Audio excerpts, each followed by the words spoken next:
बिस्मिल्लाहिर्रहमानिर्रहीम। अस्सलाम वालेकुम। फर्स्ट ईयर के लिए आज नए टॉपिक के साथ हाजिर हूँ। आज का हमारा टॉपिक है फ्लूइड फ्लो। इसका मतलब जब फ्लूइड किसी पाइप में या कहीं किसी जगह पर हरकत में हो तो वो दो तरह का फ्लो कर सकता है, यानी फ्लूइड के बहने के दो तरीके हैं। फ्लूइड आपको बताए थे कि या लिक्विड या गैस हो सकती है। यहाँ पे इसको दो तरीकों से डिफाइन किया जा सकता है, यह हम लिखते हैं the flow of fluid are of two types. एक को स्ट्रीमलाइन फ्लो कहते हैं या लैमिनर फ्लो कहते हैं, जबकि दूसरे को टर्बुलेंट फ्लो कहते हैं। एक एक डिफाइन करते हैं, एग्जांपल से आपको समझाते हैं। सबसे पहले स्ट्रीमलाइन और लैमिनर फ्लो एक किस्म की फ्लो है। इसको आप द स्टेडी फ्लो भी कह सकते हैं या the regular flow of liquid भी कह सकते हैं या फ्लूइड कह सकते हैं। डिफिनीशन इसकी ये है, if every particle of a fluid that passes through a particular point moves along the same path as followed by the particles that have passed that point earlier। मतलब किसी पॉइंट से जब फ्लूइड के particles पहले गुजरे हो, इसके बाद आने वाले बिल्कुल उसी तरह से गुजरते हैं। इसको हम स्ट्रीमलाइन फ्लो कहते हैं, या इसका मतलब रेगुलर फ्लो इसको हम कहते हैं। ये जो स्ट्रीमलाइन फ्लो है, इसमें पार्टिकल कभी एक दूसरे को क्रॉस नहीं करते बल्कि सीधे जाते हैं। जो दूसरा किस्म है फ्लो ऑफ फ्लूइड का, उसको हम टर्बुलेंट फ्लो कहते हैं, फ्लूइड के फ्लो कहते हैं। ये जो टर्बुलेंट फ्लो है, the irregular flow characterized by small whirlpool like regions. इसका मतलब ये गैर तरतीब, ये बेतरतीब फ्लो है फ्लूइड का, जबकि स्ट्रीमलाइन फ्लो ये रेगुलर या तरतीब में या किसी खास तरतीब में इसका फ्लो होता है।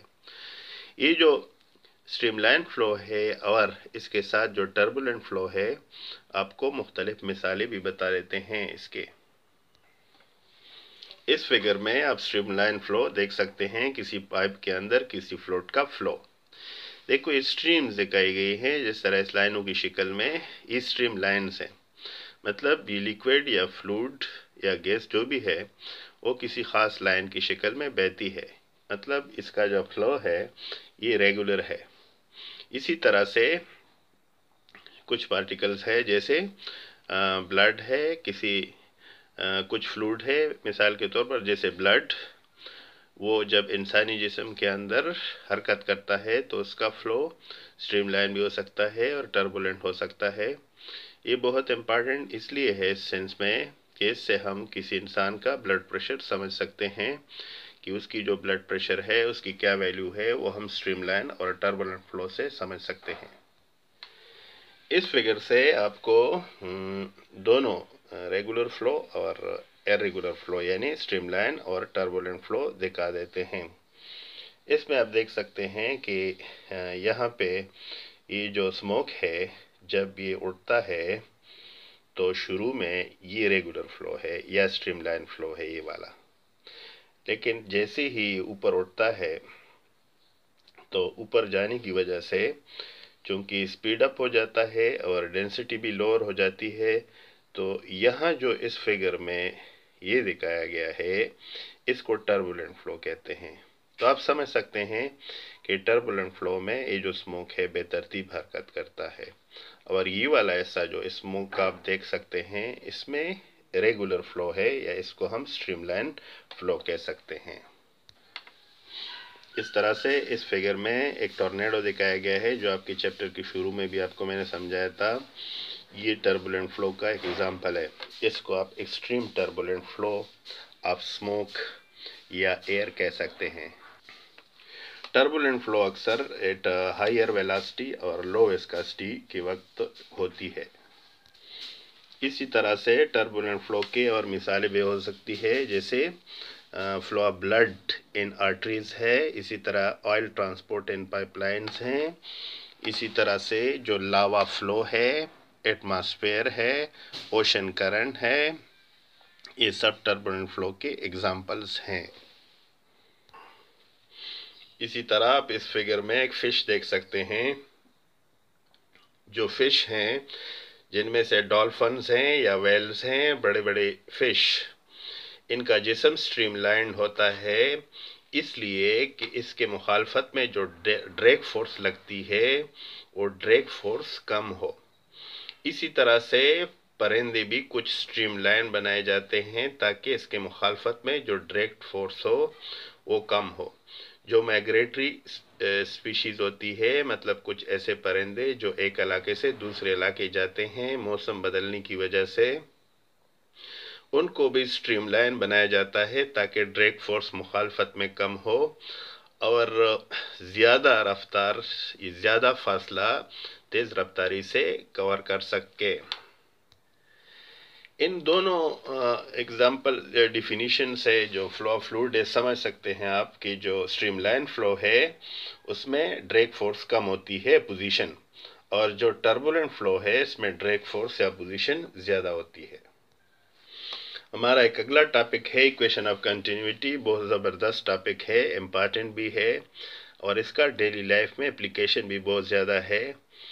ये इसका मैथमेटिकल फॉर्म भी है। इससे आप समझ सकते हैं कि कब हम किसी फ्लूइड का स्पीड बढ़ा सकते हैं किसी एरिया के अंदर और कब उसको कम कर सकते हैं।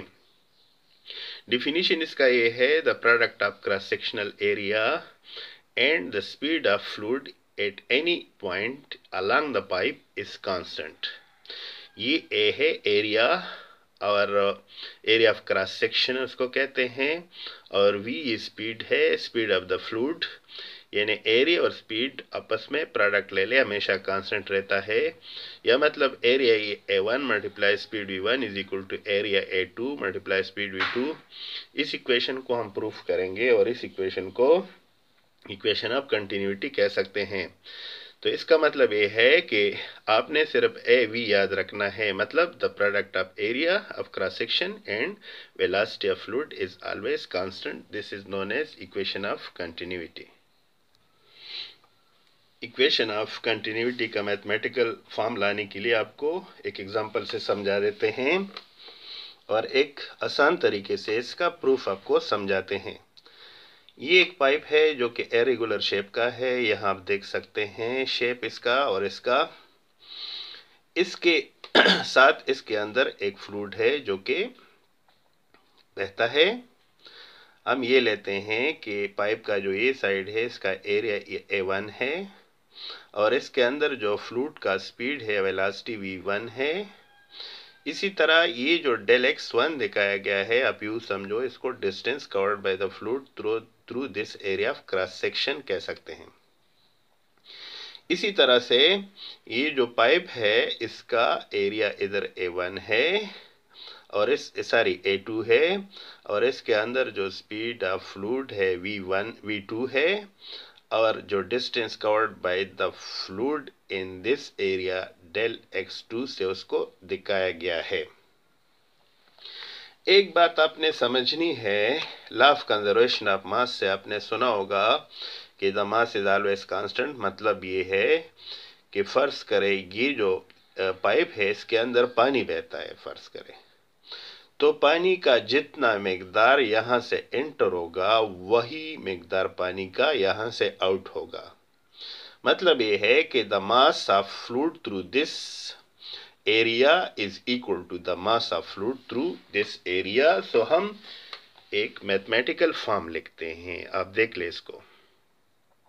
डेल M1 है, यू समझो the mass of fluid through this area of cross section is equal to del M2। You समझो the mass of fluid through this area of cross section is equal to del M। इसका मतलब the mass will be constant throughout the flow. अब हम जो equation of continuity लाते हैं वो बस इससे लाते हैं। आगे हमने ये करना है कि इस मास की वैल्यू और इस मास की वैल्यू रख के हमने इस इक्वेशन लाना है। आपने डिफिनीशन से सुना है कि डेंसिटी ऑफ फ्लूइड या anything is always equal to mass per unit volume. Del M इसमें मास है और डेल V, ये V मैंने बड़ा करके लिखा है, वॉल्यूम है। या और हम इस डेल एम को ऐसे लिख सकते हैं, देखो ये डेल वी से मल्टीप्लाई हो जाएगा, सो डेल एम हम लिख सकते हैं rho del V, density and volume. जबकि वॉल्यूम का ये फार्मूला भी है, देखो वॉल्यूम तीन साइड से आता है, किसी भी शेप का आप वॉल्यूम लेते हैं तो length multiply width multiply height, so इसमें ये दो तरफ एरिया आ गया, लेंथ विड्थ, और ये डिस्टेंस आ गया, तो आप ऐसे भी लिख सकते हैं area multiply distance is always also equal to volume. या ये जो वॉल्यूम है एरिया अपनी जगह लिखा, ये जो डिस्टेंस कवर्ड है according to definition s is equal to v t है, इधर एस एक्स है यानी del x distance, v speed है, टी या डेल टी टाइम है, सो डेल एक्स की जगह हम वी डेल टी लिख सकते हैं। इसका मतलब डेल वी ये वॉल्यूम है, ये एरिया, ये स्पीड, ये टाइम, सो वॉल्यूम इसके बराबर आ गया। अब ये जो वॉल्यूम के वैल्यू है अगर आप इसमें रख दें तो इसका मतलब जो मास है m1 रो डेल वी वॉल्यूम, तो एरिया a1 कह दे, वॉल्यूम स्पीड v1 कह दे, टाइम डेल टी कह दे, इसमें 1 2 नहीं होता। इसी तरह से हम मास 2 या डेल m2 ऐसे लिख सकते हैं, रो a2 v2 डेल टी, इसी तरीके से, क्योंकि आपको समझाया है v1 इधर है, a1 इधर है, डेल x1 इधर है, इसी वजह से इसकी वैल्यूज यहां आप देख सकते हैं a2 v2 और डेल x2। तो अगर आप मास m1 लिखेंगे तो सबके साथ 1 1 आएगा, अगर मास m2 लिखेंगे सबके साथ 2 2 आएगा। इधर वैल्यूज रखते, इसकी ये वैल्यू इक्वल टू इसकी ये वैल्यू, ये इक्वेशन आ जाएगा।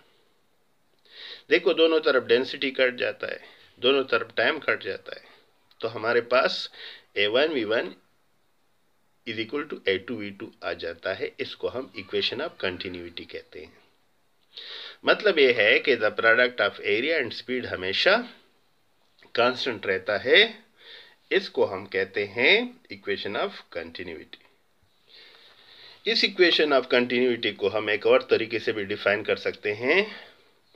अगर आप ये इक्वेशन 2 ले ले, जैसे इधर मैंने लिखा है, दोनों तरफ को डेल टी से डिवाइड करें, इधर भी इधर भी, इधर डेल टी कट जाएगा, सिर्फ ए वी रह जाएगा, इधर del v by del t रह जाएगा, बड़ा वी आपसे मैंने कहा है वॉल्यूम। अब चूंकि a v is equal to constant होता है तो आप ऐसे भी लिख सकते हैं, the rate of change of volume is always constant, या दूसरा ये है कि the volume rate is constant, this is known as equation of continuity.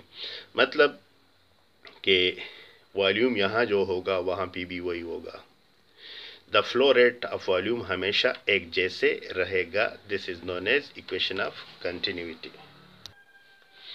ये जो इक्वेशन ऑफ कंटिन्यूटी है बहुत इंटरेस्टिंग है, इसका बहुत ज़्यादा एप्लीकेशन है डेली लाइफ में।